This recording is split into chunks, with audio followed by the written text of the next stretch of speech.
নমস্কার, আমি সুচারু আপনাদেরকে স্বাগত জানাই ফুটবলের ট্রাম্প কার্ডে। রাত জেগে খেলা দেখার পর্ব চলছে, আরও বেশ কয়েকটা দিন যে চলবে, কারণ বিশ্বের ফুটবলে শ্রেষ্ঠত্বের শিরোপা কার মাথায় উঠল, কে শেষ হাসি হাসবে। অনেকে অনেক রকম ইকুয়েশন, অনেক রকম সমীকরণ দিচ্ছে যে এবার কিন্তু ফ্রান্স তারা সবচেয়ে গুরুত্বপূর্ণ এবং দাবিদার দল। এমবাপে এবং দেমবেলের জুটি যেভাবে দুর্দার গতিতে এগিয়ে চলেছে এবং সাইলেন্ট থেকে যেভাবে এমবাপে ভয়ঙ্কর সিংহের মতো একেবারে আক্রমণ করছে বিপক্ষ দলকে, তাতে ফ্রান্সের এই জয়রথ আটকায় কে? আর অন্যদিকে এবার বলছেন যে স্বয়ং ভগবান বোধহয় তার উপর আশীর্বাদ করেছেন। তিনি মেসি, তিনি যেভাবে দলকে নেতৃত্ব দিয়ে এগিয়ে নিয়ে যাচ্ছেন, যেভাবে একেবারে মোটিভেট করছেন সতীর্থদের, তাতে আর্জেন্টিনার মনোভাব এই মুহূর্তে একেবারে উচ্চ পর্যায়ে। কিন্তু এই মুহূর্তে যে জায়গাটা অত্যন্ত গুরুত্বপূর্ণ, সেখান থেকে কিন্তু দাবিদার বলতেই পারেন স্পেন। কারণ যেভাবে স্পেন একটা সংঘবদ্ধ এবং তিকি তাকা ফুটবল স্পেন খেলছে, তাতে করে স্পেনের এই সংঘবদ্ধ আক্রমণ এবং ম্যাচে সবসময় নিজেদেরকে খেলার মধ্যে রাখা, কখনো শর্ট পাস, কখনো ল্যাটারাল পাস, কখনো লম্বা পাসে কিন্তু প্রতিপক্ষকে নাকানি চোপানি খাইয়ে দিচ্ছেন স্পেনের প্লেয়াররা। এমনকি পরিবর্তিত প্লেয়ার হিসাবে বা সাবস্টিটিউট হিসাবে নামছেন, নেমে খেলা শেষ করে উঠে আসছেন ফ্যাবিয়ানোর মতো প্লেয়াররা। ফলে এইরকম একটা জায়গায় দাঁড়িয়ে স্পেনকেও কিন্তু হালকা নেওয়া যাবে না। আর সেই সঙ্গে যে এবারে 2026 বিশ্বকাপের সেন্সেশন তৈরি করেছে বলা যেতে পারে, লম্বা চুল, বাহারি চুল, তার মাঝে মাঝে ক্যাঙ্গারুর মতো করে ঘাটটাকে দিয়ে এগিয়ে যান, কুল মাইন্ডেড, কিন্তু একেবারে লুকিয়ে থেকে আক্রমণ করতে পারেন, তিনি হচ্ছেন হাল্যান্ড। সেই নরওয়েও কিন্তু এবারে যথেষ্ট চোখ রাঙানি দিচ্ছে। নরওয়ের ম্যাচ রয়েছে, গোটা বিষয় নিয়ে আমরা কথা বলবো। এই মুহূর্তের প্রেক্ষাপটটা কি রয়েছে, কোন দল কোথায় দাঁড়িয়ে, কারা অ্যাডভান্টেজে রয়েছে, সেমিফাইনালটা কেমন হবে ফ্রান্সের সঙ্গে স্পেনের, সে বিষয়ে যেমন কথা বলবো, আবার একই সঙ্গে আর্জেন্টিনার ম্যাচ কেমন হবে এবং নরওয়ের ম্যাচটা ঠিক কেমন হবে আমরা কথা বলবো। আমাদের সঙ্গে রয়েছেন আমাদের ক্রীড়াবিদ, সিনিয়র স্পোর্টস করেসপন্ডেন্ট যশবন্ত বিশ্বাস। তার সঙ্গে কথা বলবো এবং বোঝবার চেষ্টা করব এই মুহূর্তে বিশ্বকাপের এই নকআউট স্টেজে কোন দল কোন জায়গায় রয়েছে। যশবন্ত দা, প্রথম প্রশ্ন আজকের ফুটবলের ট্রাম্প কার্ডে তোমার কাছে প্রথম প্রশ্ন, যে স্পেন এবং বেলজিয়ামের যে খেলা হলো, সেখানে তুমি বলেইছিলে যে স্পেন অ্যাডভান্টেজে। এই যে সংঘবদ্ধ স্পেনের আক্রমণ এবং বারবার স্ট্র্যাটেজি পরিবর্তন, মানে কীভাবে প্রতিপক্ষকে ভিমড়ি খাইয়ে দিল এবং বেলজিয়াম কেন পারল না? দেখো, বেলজিয়ামের থেকে স্পেন নিঃসন্দেহে সুচারু এগিয়ে, কিন্তু কালকে যেটা দু চারটে জায়গায় যেন ওই লাক ফ্যাক্টর, যেমন ধরো এই যে মরিনো ফ্যাক্টর, এখন আমি তো বলবো সব থেকে বড় এই মুহূর্তে ওপরওয়ালা বোধহয় ওকে ভর করেছে যে প্রত্যেক ম্যাচে পরিবর্তন খেলা হিসেবে নামছে সুপার সাব এবং উইনিং গোলটা করে দিয়ে বেরিয়ে চলে যাচ্ছে। 2 নম্বর কালকে থিবু কোর্তোয়ার উঠে যাওয়াটা, ভেরি মাচ এক্সপিরিয়েন্স, হাইট যে নেবেছে তারও খারাপ না, কিন্তু তার থিবু কোর্তোয়া হয়ে উঠতে অনেক সময় লাগবে।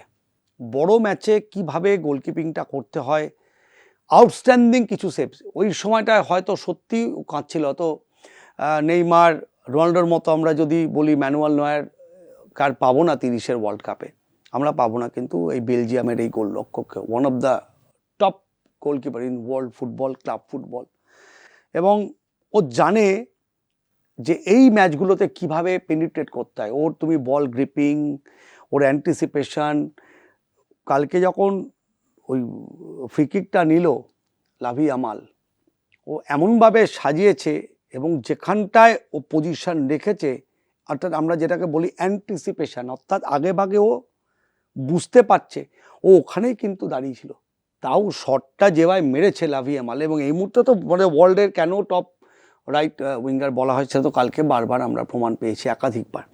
কিন্তু হচ্ছে এই যে ডেড বল, সামহাও ওর এমনভাবে চোটটা লাগলো আর এমন জায়গায় লাগলো, ও আর কন্টিনিউ করতে পারেনি।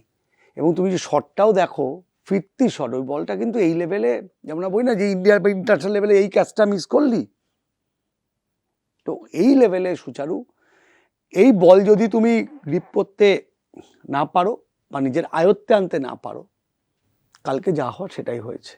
আর তুমি এরা প্রশ্ন করলে যে কেন পারলে, দেখো লুকাকুকে না ভালো, দে ব্রুইনা ভালো টিম, কিন্তু বয়স হয়ে গেছে লুকাকুর স্পিডে পেরে উঠছে না। কালকে স্পেন যে স্পিডে অপারেট করেছে, যেভাবে নাপছে পুরো টিম, অলমো থেকে শুরু করে পেড্রো, মানে আমি জানি না ওদের কটা হৃৎপিণ্ড, কটা লাংস, কিভাবে ওরা তৈরি করে নিজেদের। তোমার আমার মতোই তো সাইজ, মানে বডি, কিন্তু যখন মাঠে নামছে মনে হচ্ছে সব চিতাবাঘ। এক একটা বাঘসিংহ অতটা কিন্তু দৌড়াতে পারে, চিতাবাঘ যেভাবে দৌড়ায়, কিন্তু আমরা সবটাকেই বাঘ বলি, কিন্তু চিতাবাঘের স্পিড কিন্তু সুচারু, মানে প্লেন বাউন্ড হয়ে কালকে খেলা দেখলাম। তবে আমি ভাবছি এরপরে ইমাজিনেশনটা যে ফ্রান্স বনাম স্পেন, আবার একটা ইমাজিন করছি, তুমি শেষ 8-এও দেখেছো বা শেষ 16-তে ম্যাক্সিমাম ইউরোর দাপট, অর্থাৎ ইউরোপিয়ান যে টিমগুলো, দেশগুলো, যেমন ধরো আজকে ভারতীয় সময় তো রাত, কিন্তু এটা অফিসিয়ালি কাল রাত্রির 2:30 ভাইকিং বনাম 3 লায়ন্স, দে অল ইউরোপিয়ান দেশ, Norway, England, Spain, Belgium, France, Switzerland. তুমি যখন এই প্রসঙ্গটা টানলে, তাহলে নরওয়ে আর ইংল্যান্ড, মানে একদিকে হ্যারিকেন আর একদিকে হাল্যান্ড, কার দাপট দেখার সম্ভাবনা? দেখো দুটোই এইচ দিয়ে শুরু, কমন ফ্যাক্টর, রাইট? দুজনেই আলো, অর্থাৎ দুতি ছড়াচ্ছেন, একটা নামে তো আলোর দুতি আছে। আমরা তো ছোটোবেলায় হ্যারিকেনে পড়েছি, আমি জানি না সুচারু পড়াশোনা করেছে কি না, আমি মাধ্যমিক 90-এর ব্যাচ, সারগেছি মিশন, আমরা কিন্তু অন্ধকার হয়ে গেলে হ্যারিকেনেই পড়তাম, তো হ্যারিকেন মানে আলো দিত। তবে পাঠাবে যোগ, বাট একটা পরিসংখ্যান জানিয়ে রাখি এই মুহূর্তে যারা আর+এর দর্শক এবং দেখছেন আমাদের প্রোগ্রাম, ব্লেস করছেন, ভালোবাসছেন, আমাদেরকে অক্সিজেন দিচ্ছেন, 12 বার মুখোমুখি হয়েছে, তাতে কিন্তু 7 বার এগিয়ে ইংল্যান্ড, 2 বার ড্র এবং 3 বার নরওয়ে জিতেছে। অর্থাৎ পরিসংখ্যান যদি বলি, অনেকে এটা নিয়ে মাথা ঘামান, ইন্ডিয়া পাকিস্তান হলে পরেও, বা আমাদের সাথে প্রতিবেশী যে ইস্টবেঙ্গল মোহনবাগানে, পরিসংখ্যানে আমরা, কিন্তু বিশ্বাস করুন এই হাল্যান্ডের নেতৃত্বে এই যে টিম খেলছে নরওয়ে, ব্রিলিয়ান্ট, মানে কোথা থেকে কি করবে কখন আপনি কিচ্ছু বুঝতে পারবেন না। তেমনি হ্যারিকেনও অত্যন্ত চাপে আছে, ক্যাপ্টেন নিজেকে প্রমাণ করেছে, টিল ইজ প্রুভিং যে ও ইংল্যান্ডের এখনো পর্যন্ত, দেখো ইংল্যান্ডের তাবড় ফুটবলার জন্ম নিয়েছে, ডেভিড বেকহ্যাম থেকে শুরু করে ওয়েন রুনি, তারপর গ্যারি লিনেকার, কার থেকে আগে জর্জ বেস্ট, গোলকিপারও তেমনি ছিল, কিন্তু পরিসংখ্যান বলছে 13টা বিশ্বকাপ গোল কিন্তু হ্যারিকেনের, এবং একমাত্র প্লেয়ার যে মেসির ঘাড়ে নিঃশ্বাস ফেলছে এক মরশুমে, আমরা সেই প্রতিবেদন দেখিয়েছি যে 73টা গোল কিন্তু করে ফেলেছে ক্লাব ফুটবল এবং দেশের হয়ে। কাজেই এখানেও একটা নিজেকে ছাপিয়ে যাওয়া, এবং ওদের যে টিমটা, র্যাশফোর্ড থেকে শুরু করে সাকা, ইচে, জুড বেলিংহাম, এবং 2 যে কোচ, মানে 2 কোচের আজকে সাংঘাতিক রকম চুলোচুলি, আমরা একটা টেকনিক্যাল ট্যাকটিক্যাল লড়াই দেখব। তবে এর মধ্যে একটা বলে রাখি, যেটা শুরুতে বলছিলাম, যে কালকের ঘোরটা এখনও কিন্তু কাটে। একটা আছে, বলো তো, তোমার একটা প্রশ্ন করি, এই বিশ্বকাপে বা গোটা ওয়ার্ল্ডের এখনও পর্যন্ত বিশ্বকাপে সবথেকে বেশি সময় গোল না খাওয়ার রেকর্ড কোন দেশের এবং কত মিনিট? জানি না। 649 মিনিট গোল খায়নি স্পেন। কালকে যে গোলটা খেলো, ব্রিলিয়ান্ট ফিনিশ ছেলেটার, যে জায়গার থেকে ডে ব্রুইনারা মুভটা করেছিল, বাচ্চা ছেলে মনে হলো, বাচ্চা ছেলে, ইয়ং ছেলে, তো এখনও ঘোরে যে ওরকমভাবে মরিনা নাবলে এবং গোলটা করে যে বেরিয়ে চলে গেল, এবং 90 মিনিটের মধ্যে কিন্তু খেলার মীমাংসাগুলো হচ্ছে, এবং যে দুটো ম্যাচ বা যাদের নিয়ে আমরা আলোচনা করছি, আমি সুচারু আর আমরাও কিন্তু তুমুল এক্সাইটেড, আপনার মতো দর্শকরা, যে আমরাও কিন্তু রাজ্যকে, এবং দেখতেই পাচ্ছেন চোখের তলায় কিন্তু আমাদের সবার কিন্তু কালি, কারণ আমাদের একটা দায়িত্ব আছে, কর্তব্য আছে, আমরা সারা রাত জেগে ম্যাচ দেখলে আমাদের নির্দিষ্ট টাইমে অফিস আসতে হয়, নির্দিষ্ট টাইমে প্রতিবেদন আপনাদের সামনে তুলেও ধরতে হয়, নাহলে আপনারা আবার বকাঝকা করবেন, রাগ করবেন, অভিমান করবেন। যাই হোক, সবটাই ভালোবাসা, পার্ট অফ এ যোগ। সুচারু মানে আজকের অসাধারণ ফুটবল হতে যাচ্ছে। এবারে যদি একটু আসি আর্জেন্টিনা, এতক্ষণ তুমি বললে যে নরওয়ে এবং ইংল্যান্ডের, আর্জেন্টিনা এই লড়াইয়ে প্রতিপক্ষ এবং আর্জেন্টিনা কাকে এগিয়ে রাখবে? আগে দুজনের বেস ফ্যাক্টরটা একটু বলো। দেখো, বেস ফ্যাক্টর একটা তো পিওর ইউরোপিয়ান টিম, ইউরোপের যে ধারণা, কাউন্টার অ্যাটাক এবং ডেড বল সিচুয়েশন কিন্তু আজকে মানে মানে রাত পোহালেই, যেটা ভোর রাত্রিরে, রবিবার ভোর রাত্রিরে খেলা মারাত্মক হতে চলেছে। এবং আমি জানি না মেসি আবার পেনাল্টি পেলে পরে আবার ওই ফার্স্ট পোস্টেই মারবেন কিনা, বাট আমার মনে হয় এবার আর মারবে না। এবং তবে এটা একটা অদ্ভুত সামঞ্জস্য বা সাদৃশ্য, যত টপ প্লেয়ার, ধরো Kylian Mbappe, he is also miss the penalty in 90 minutes time, Harry Kane, CR7, Messi, অর্থাৎ বড় প্লেয়ারদের তাহলে কি চাপ যে নেওয়া, একটা অতিরিক্ত চাপ না, নিঃসন্দেহে প্রমাণ করার তাগিদ থাকে। তুমি আগের দিনও খেলা দেখেছো, মানে গোলটা মিস করার পর যেভাবে তেরে ফুরে এমবাপে নামলো, এমবাপে বলেই সম্ভব। এবার এদের তো একটা আলাদা স্পার্ক আছে না, বলি না যে একটা স্পার্ক, এই ক্যাপ্টেন স্পার্ক কিন্তু এদের মাথায় কিন্তু চলতে থাকে প্রত্যেকটা ম্যাচে। তো আর্জেন্টিনারও মেসি বিলক্ষণ জানে this is the last chance.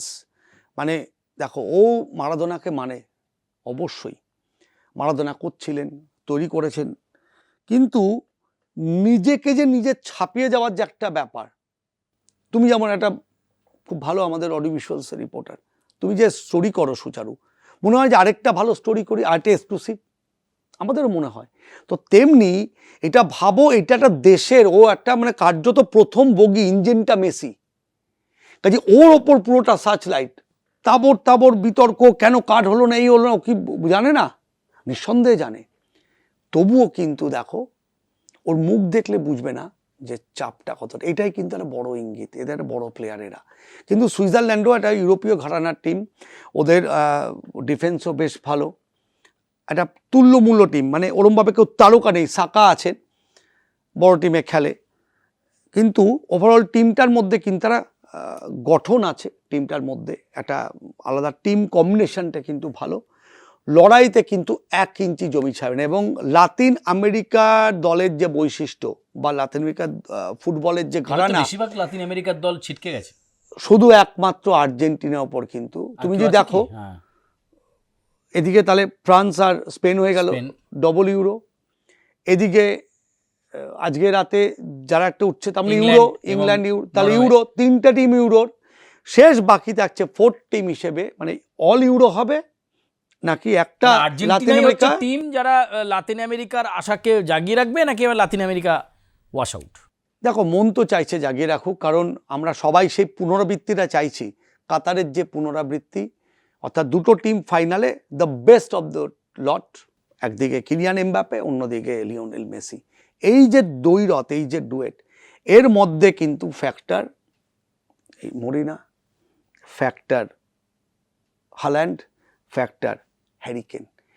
কে আজকে ওই 90 মিনিট পেনিট্রেট করবে, কে আজকে ওই বক্সের মধ্যে ওই যে 8-10 গজের মধ্যে বল পেলে সুপার একটা ফিনিশ, দুরন্ত কিছু স্কিল, মানে আউটস্ট্যান্ডিং, আমাদের স্বপ্নে ভাবতে পারবো না এরকম কিছু ফ্রি কিক, একদম সোয়ার্ভিং, এবং আউটস্ট্যান্ডিং কিছু সেভ, সব মিলিয়ে একদম শেষ পর্যায়ে আছি আমরা বিশ্বকাপের, শেষ 8-এর আজকে দুটো ম্যাচ, মানে আমরা তো খুব ফিলিং এক্সাইটেড। তবে অনেক সময় ভাগ্যদেবী না সাথ দেয় না, একটা চ্যাম্পিয়ন্স লাগ, ওই যে বললাম বারবার, দেখো বারে লেগে বল ফেলে যাওয়া, এমন কিছু অবিশ্বাস্য সেভ যারা তুমি এক্সপেক্ট করোনি, পেনাল্টি মিসও তার মধ্যে একটা, সব কিছু না কিন্তু একটা চান্স ফ্যাক্টর, লাক ফ্যাক্টর কাজ করে সুচারু। বারবার বলছি, যে টিম চ্যাম্পিয়ন হবে তার কিন্তু এই চ্যাম্পিয়ন্স লাকটা কিন্তু ক্লিক করতে হবে। ভালো খেলছো, সবাই প্র্যাকটিস করছে, সবাই টেকনিক্যাল ট্যাকটিক্যাল, সবাই জানে মেসি কীভাবে কি ওঠে, সবাই জানে কিলিয়ান এমবাপ্পের দৌড়, লাভি ইয়ামালের রাইট উইং, কিন্তু তা সত্ত্বেও কিন্তু ওই একটা দলই জিতছে। এবার খুব বেশি কিন্তু গোল সংখ্যায় পার্থক্য, যে মারাত্মকভাবে মেরে দেবে 3-4 গোল, এরকম কিন্তু হবে না, তুল্যমূল্য বেশ টাইট ম্যাচ হবে। কি রে, তোর বেশ র্যাশ হয়েছে দেখছি। হ্যাঁ রে, কি করবো বলতো, র্যাশগুলো কিছুতেই কমছে না, অনেক কিছু ইউজ করলাম তবুও কমছে না। আমার মনে হয় হয় তোকে কোনো একজন ভালো ডার্মাটোলজিস্টের কাছে দেখানো উচিত। তুই ঠিক বলেছিস, কিন্তু কোনো ভালো ডার্মাটোলজিস্ট থাকলে একটু সাজেস্ট কর না প্লিজ। এই তোর তো একবার র্যাশ হয়েছিল না? তুই কোথায় দেখিয়েছিলিস?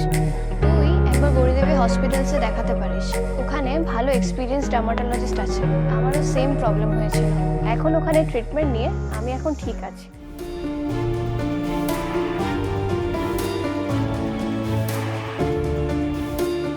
গৌরী দেবী হসপিটাল, রাজবাঁধ, দুর্গাপুর। যোগাযোগ 8001003333, 8001113333।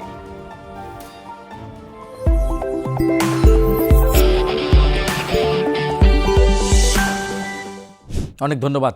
আমরা কথা বলছিলাম আমাদের বিশিষ্ট ক্রীড়া সাংবাদিক যশবন্ত বিশ্বাসের সঙ্গে এবং একেবারে সূক্ষ্ম তীব্র বিশ্লেষণের মাধ্যমে যশবন্ত তা ক্লিয়ার করে দিল কে কোথায় দাঁড়িয়ে। শেষ আটের লড়াই একেবারে শেষ পর্যায়ে, এরপর শেষ 4 এবং সেখান থেকে Top 2 বিশ্বের শ্রেষ্ঠ দুটো টিম তারা মুখোমুখি হবে।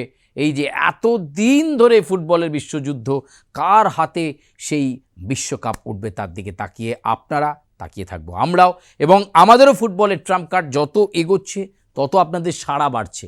প্রথমটা আমরা যখন শুরু করেছিলাম একরকম ভিউয়ারশিপ ছিল, এখন আমরা আবার অন্যরকম ভিউয়ারশিপের দিকে রয়েছি। আমরা চাই আপনারা যেভাবে ফুটবলের ট্রাম্প কার্ডে সাড়া দিচ্ছেন, আজকের প্রতিবেদনও একই রকমভাবে সাড়া দেবেন। এবং ফিফার স্লোগান যদি গো ফর গোল হয়ে থাকে, তাহলে আমাদের অবশ্যই একটাই ট্যাগলাইন, আমরা যে প্ল্যাটফর্মে রয়েছি আপনাদের সঙ্গে সবার আগে সবার পাশে। আমরা একদম। সবার পাশে থাকার চেষ্টা করছি। সব রকম খবর আপনারা আমাদের প্ল্যাটফর্মে পান, স্পোর্টসের খবর আগামীতে আরও পাবেন, যশবন্তদা রয়েছে। আমরা চেষ্টা করব আপনাদের কাছে আরও সুন্দর প্রতিবেদন প্রতিভাত করবার জন্য। আপাতত আমরা দুজনেই বিদায় নিচ্ছি। ধন্যবাদ। ধন্যবাদ।